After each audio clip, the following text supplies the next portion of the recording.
Well, it's Christmas time, and everyone looking forward to spending time with friends, family, loved ones. Unless you're a cricketer, because if you're a player, a coach, or even a commentator, someone from the press box, quite often Christmas means being away from home, particularly if there's an Australian tour on the diary. Now, someone who has done all of the above is a great friend of 98 Out, David Lloyd, known to everyone as Bumble. Bumble, welcome and great to see you.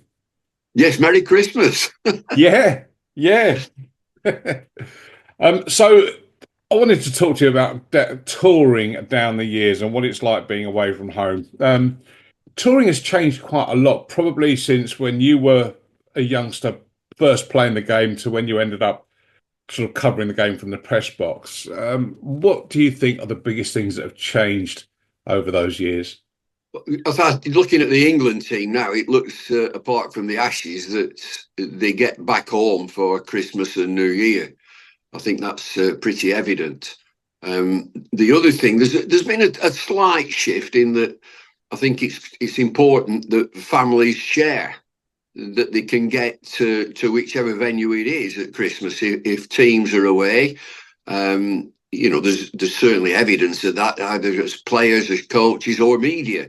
It's a big jamboree of people that would follow a cricket team on tour in the UK winter, especially around Christmas and New Year. And my view has always been it's important that you get your people around you. Because it's business, you're working. It seems like cricket, it's a sport, it's a pastime, it's a pleasure, it's a recreation, but it's business. Yeah, it is. When let's say when you were down in Australia with the team, with the England team, would Christmas Day be a big sort of get together of all the players, staff, and their families that are there, or would you allow people to do their own things? Well, they could do their own thing, but it was so important that we planned well in advance that friends, family, team, all together had a good shindig at Christmas time. We had our own Christmas lunch and, the usual nonsense that goes with it of exchanging presents. We had some hilarious times in the changing rooms, certainly in Australia, when we exchanged, what do they call that? Secret Santa presents. Well, I mean, that was hilarious, that you get somebody a present and they don't actually know who it's come from. And it's usually a very sarcastic present that you get that depicts your character. So, there's that camaraderie in the changing room for the players, but there's that more formal time when it's a lovely Christmas get together and a lunch. Was NASA getting into the Christmas spirit when you were down there with him? Yeah, he would participate. Yeah, he would. He'd have other things on his mind, and to the Christmas party, he might just bring his bat down as well and do a bit of shadow playing and to see where he was. Yeah.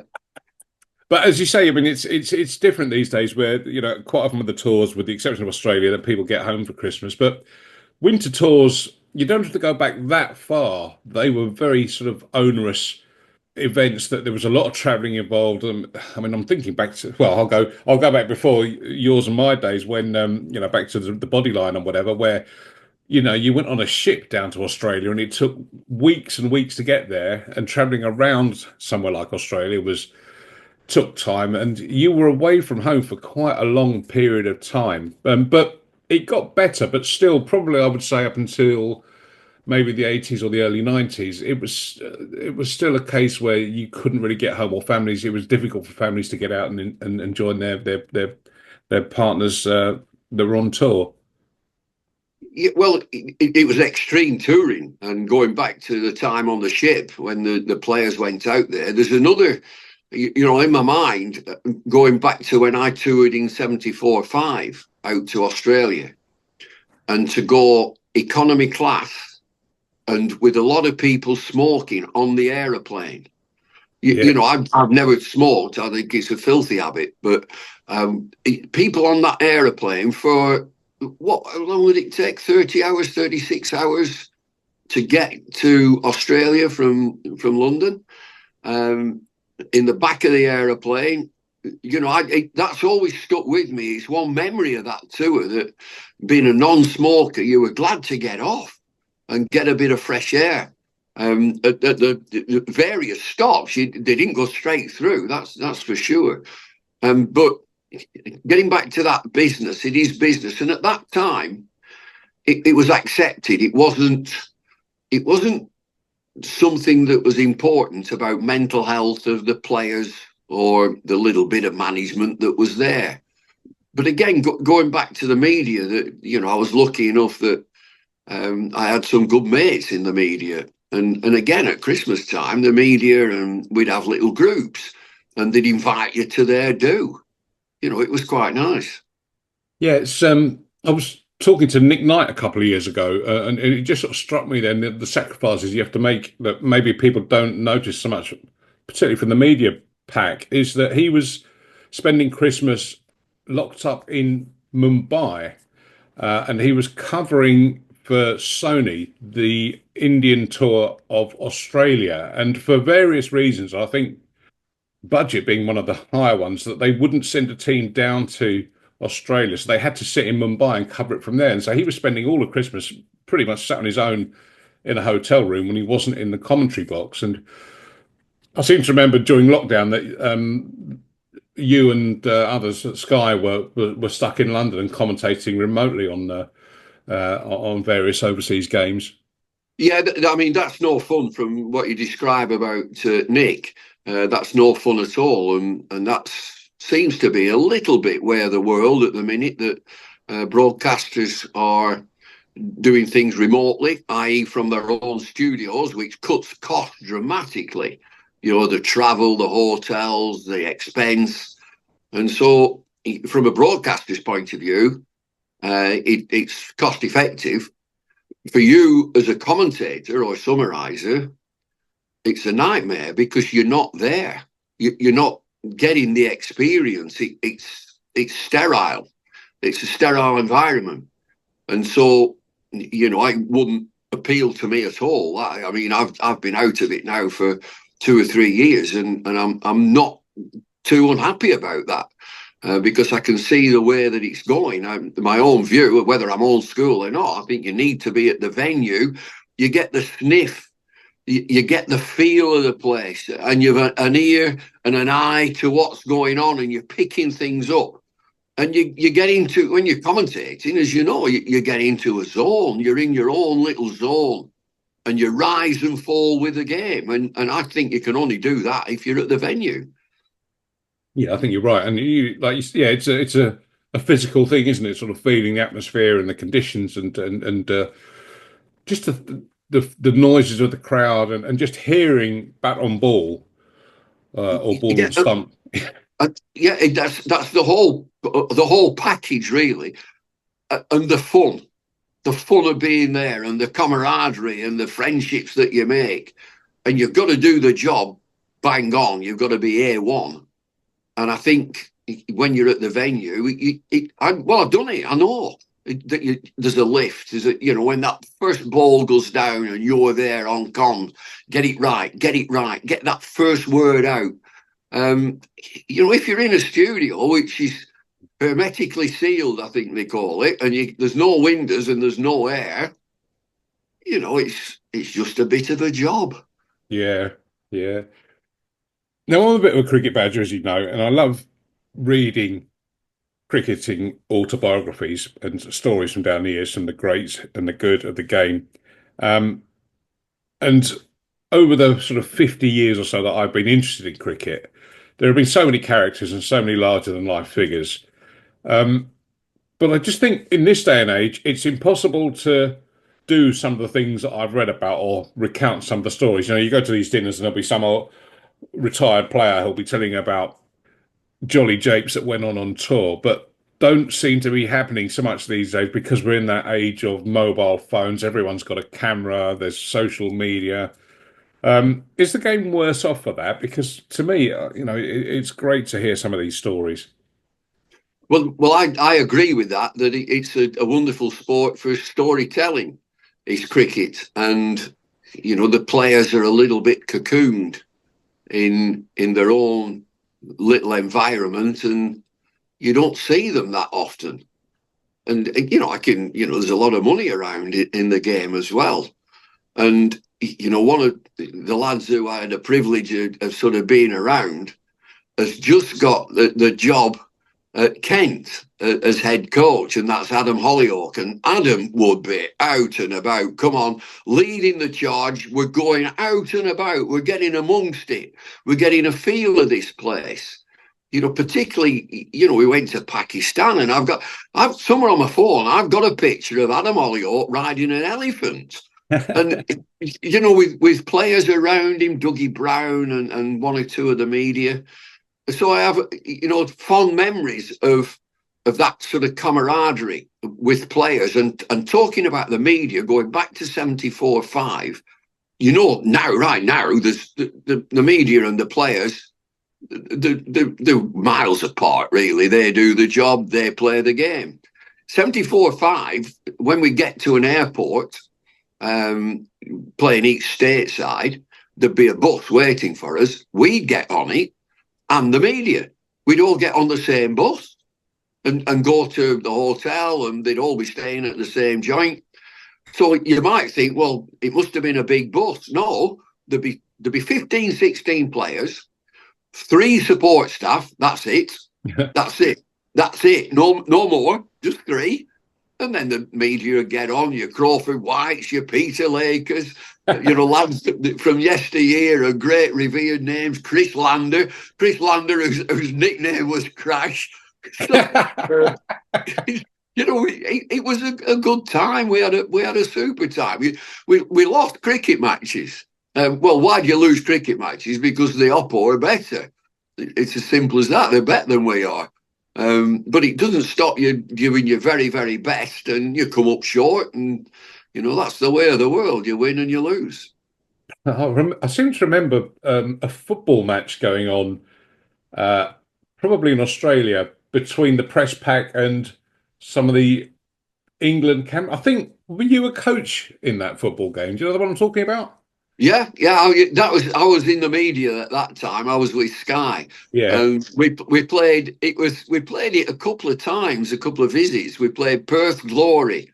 I think we were playing Perth Glory 5th 11, and we had our own media team. And I mean, what a feisty game that was! Yeah. It was great fun to play in.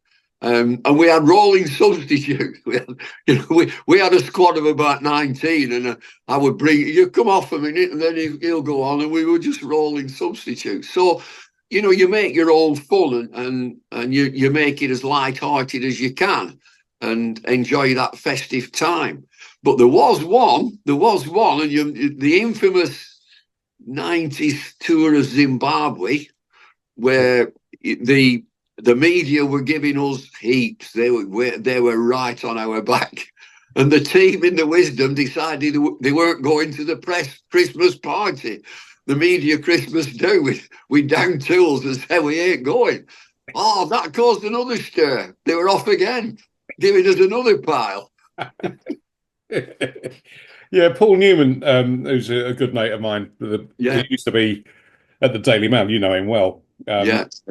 Was saying to me that how controlled it all is now, that the amount of access that press or media have with the team or with the staff is so controlled, and there's no sort of impetuous nature to any of it, whereas in the old days, like you say, you traveled on the same bus, and another area where I think the game's a bit worse off.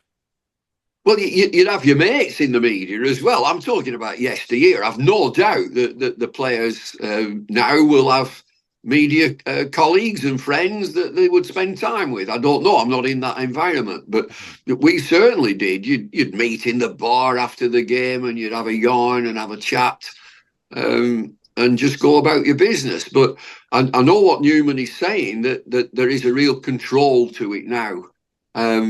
And when in any sport, that when you see a lad interviewed, That is massive control. Yeah. And you just want the lad or the lad. You just want whoever it is. Look, it's going to be a 2-minute interview. Be yourself. Just be yourself. I saw one the other day and I thought, oh, good on you. Absolutely. This lad, I assume, makes an absolute fortune through playing football. But he's a Wythenshawe lad. He comes from Wythenshawe in Manchester. And in this interview, Wythenshawe shone through. It just comes through in the interview. His facial expressions, his sort of, really? Yeah, do you want to ask? Okay. And that is Cole Palmer.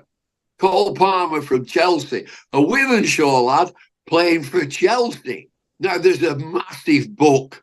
That is a super book to write. Wythenshawe to Chelsea. There's your title. My best man's from Wythenshawe, so I know exactly what you're talking about. Yeah. Oh, look. I mean, Wythenshawe Cricket Club. I've been to Wythenshawe Cricket Club. I don't know what it's like now, but back in the day, it was fabulous. Yeah, Wythenshawe, Manchester Royal Grammar. That's another breeding ground for Lancashire cricketers as well, isn't it? He did Manchester Grammar School. Yeah.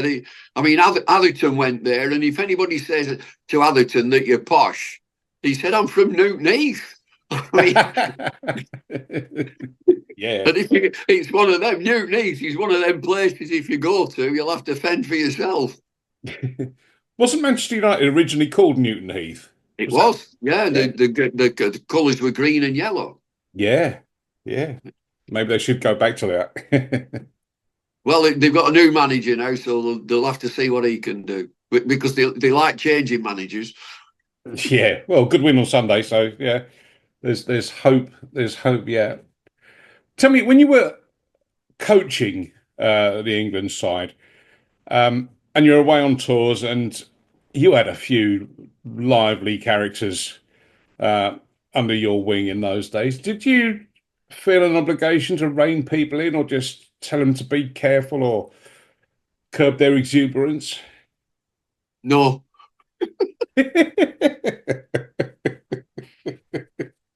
I mean, it's going back into the 90s. I just wanted, just be yourself. Be yourself. I ain't controlling you. Be yourself. Yeah. I had one little thing, like particularly with the under-19s. I did some stuff with the under-19s, and I just said, look, you're representing your country, and just be sensible. I said, I'll give you a yardstick. If you're doing anything, never do anything that your mother and father wouldn't stand up and say, that's my lad.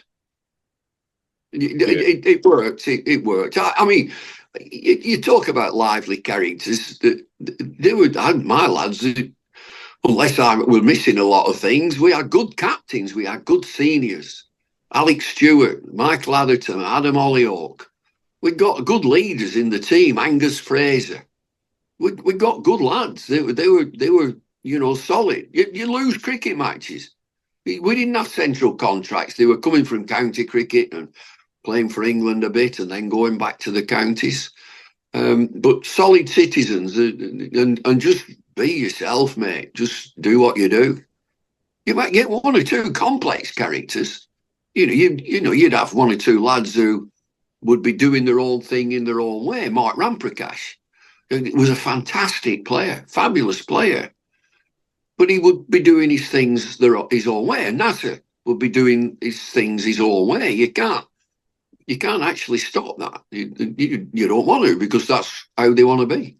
Yeah, yeah. Just touching on something, do you think that there's something lacking from the modern game? Is that England players, Test players, could do better from playing more for their counties? Would that help? I mean, I'm talking fantasy thoughts really, because I don't think it is going to happen. Again, that's very controlled about when those players can go and play county cricket. But is that something that's changed for the worse? Well, I like the management of players from the central contract element of things. I like the management of the players, and in particular, your fast bowlers. I think you've got to keep your battery of fast bowlers together. And a good lad to chat about this would be Jimmy Anderson, the longevity that he has. But, a batter, now I see that slightly different. I see that a batter needs to bat. He needs an opportunity to get into the middle, to concentrate, and to be tight in his defence, and then to be able to change gear when he has to seize the moment. And I don't think for a batter to do that, he's going to get better sat on his arse. I think a batter needs to play at every opportunity. Bowler's different. Quick bowler's different. I think that's totally different. You need a battery of quick bowlers, and you can manage them with the workload and so on. I understand that, but batters, I think you'll only get better if you bat. And also, going back to the glory days, batters had a longer shelf life. I'm thinking of how long that Graham Gooch played. Was he 41, 42 when he stopped? Lord Jeffrey, even Ray Illingworth was still playing for Yorkshire well into his 40s, wasn't he? Yeah, and I think, them days have gone. We've seen that with Jimmy Anderson. He looks as fit as a fiddle. And I just wondered whether, Jimmy put himself up for the IPL, so he wanted to play. He wanted to play cricket. I just wonder whether there's any conversation with Lancashire Cricket Club that Jimmy would be available to play for them if they wanted him. They may see they've got a nucleus of players and they've moved on. But, my own view, looking from outside in, that he'd be quite an asset. It's whether he would want to play and what his plans are and his ambitions going forward. But, your Illingworths and your Closes and did Closey play for England when he was 46 under Tony? Like that, yeah. It's not going to happen now. Another thing we talk about, male and female players, because the women's game, is on the up and up, and it's going from strength to strength. The one thing that I see in a cricketer now is athleticism. You've got to be an athlete. There's no room for an out of condition cricketer because you're exposed. And I'm not in that, but he or she does this. I said, yeah, I might do that. But what about running between the wickets? What about affecting that fantastic catch? What about that run out?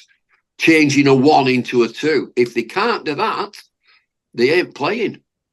I don't care. They've got to be fit. They've got to be in condition.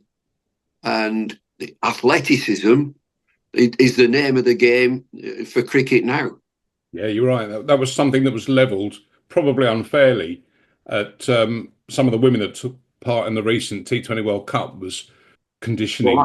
I think it was very fair. Okay. I was trying to be diplomatic, but yeah, if you look, then yeah, you could see. But again, it just stresses the point you're making about how important it all is for not only at the wicket, but around the field and everything else as well. And I'm really glad you said that thing about Jimmy Anderson, because I've been banging on about that on the radio for weeks now, about he should do similar to Sir Alistair Cook, where when he hung up his England shirt, went back to Essex and kind of repaid the debt of Essex building him in the first place. And I just thought in Jimmy's case, putting in a shift at Lancashire would be far more better for him and for the game to just be turning out at Old Trafford or wherever else, playing the red ball as opposed to this white ball stuff. I just couldn't see him playing the IPL or Big Bash or anything like that. It just doesn't suit him. Well, it seemed to me that he wanted to play, and it's well documented as to how he left the England scene, and he's hurting for a while, but he's back in a coaching role there. But I haven't spoken to Jim, and I don't know what his ambitions are going forward. But looking at Lancashire County Cricket Club in League Two, they got relegated this last time, and I think he'd be an asset. but it's what he wants to do. And he lives in the area. He likes bowling. He likes imparting knowledge. He may have an involvement. I don't know. But I look at what have you got? What's our fast bowling battery? Would he help? I think he would. All right, to wrap up, it is Christmas time, and in the good old days, when your dad would come back from the newsagent with a great big Christmas radio times and a great big TV times, and you'd pour through them to see what was what. Of course, those days are gone, but one thing jumps out at me for this Christmas, and it's very much Lancashire related. The Lancashire game show is being once again brought to life with a Lancashire host, Freddie Flintoff, doing Bullseye. What do you make of that? Well, Jim Bowen, who was the host of Bullseye, is an Accrington lad. He's the same town as me. And he was the deputy headmaster at Hyndburn Park Secondary School. And I knew Jim well, very well. I did lots of do's with him. And I'd have loved that gig. I'd have loved that gig. Because I can do Jim Bowen. Oh, not another speedboat, is it? Look at the Bully Star Prize in one. So there's Tony Green next to him. Tony Green's on the board, and there's two coming. There's one doing general knowledge and one's playing darts. Both hopeless, absolutely hopeless. And Jim's counting out your money. Well, you've won £7. Here we are. I'll just count this out, and we'll be back after this break. And it doesn't get any better. Oh, we're into spelling. Yeah, here's his spell dog. Well, listen, I did think about you would be really good at that, but then something struck my mind where I thought you'd be even better. Absolutely tailor-made, and the time is right to bring it back. Indoor league with Bumble. Oh, that was Fred. Fred Truman did indoor. I know. He used to lean on the bar with a pint in his hand, and Fred wasn't a beer drinker. He wasn't. He had a glass of red wine. Now then, we've got some wonderful darters here. We got some pool. We got shovey happening. We got all sorts here going on. We got arm wrestling. You want to see this man wrestle? You want to see him wrestle? He's the best wrestler. He said he's the fastest sport. This table football's the fastest sport in the world. There's no as fast as this. I'll see it. Brilliant. I'm going to pitch it to ITV. You up for it? Absolutely. I mean, the one that broke my heart is Bullseye. I could do Bullseye stood on my head. I know. Oh, not another speedboat, is it? Yeah. Oh. It's going to take me 2 minutes to count this out. It's going to take me 2 minutes to count. You've won nothing, but here's your BFH, your bus fare home. Listen to Tony. Go and stand over here. That's it. Stand there. Now, come on. Tell us about yourself. Tell us about where you're from. Well, I'm from Birmingham. Oh, right, I'm from Birmingham. He said, well, what do you do for a living? Oh, right, I've been out of work now for 2 years. Super, smashing, great.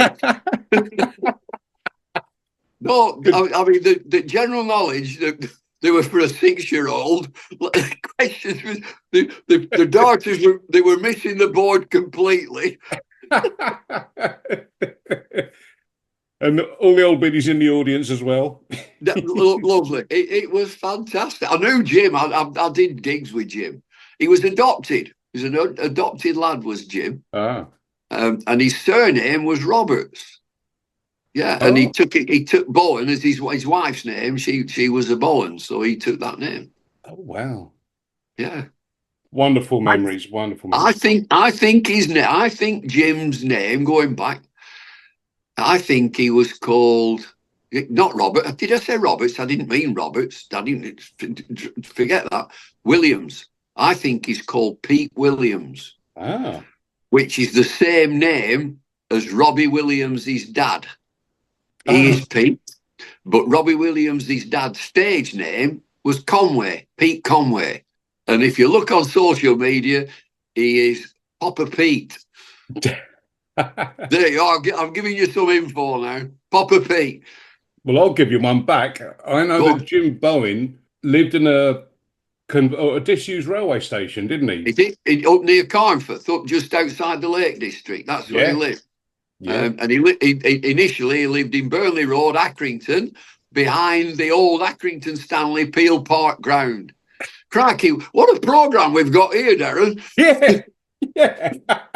But all the millennials are going, what are they talking about? And for their benefit, I'm going to put a few YouTube links in the description so that people can see Oh, what we're do, going on do, about. do, do, do. Put some Jim Bowen on. You can't beat a bit of bully. You can't beat a bit of bully. I'll see you next week. It don't get any better. Right. Well, listen, have a fantastic Christmas with your family and all your friends. Have a great time. And thank you so much for doing this for us tonight and for the contributions from you. I think last time we had quite a serious chat about what to do about county cricket, but this has been an absolute joy. God, we're going down memory lane with indoor league and bully and all the rest of it. Fantastic. Have a great Christmas, Bumble. Thank you. You've cheered me up. I've not been well for a week or so. It's that dreaded COVID again. But Merry No, Christmas. I hope you have a peaceful time. I will. I will. And we'll hook up in North Yorkshire at some point in 2025. Good man.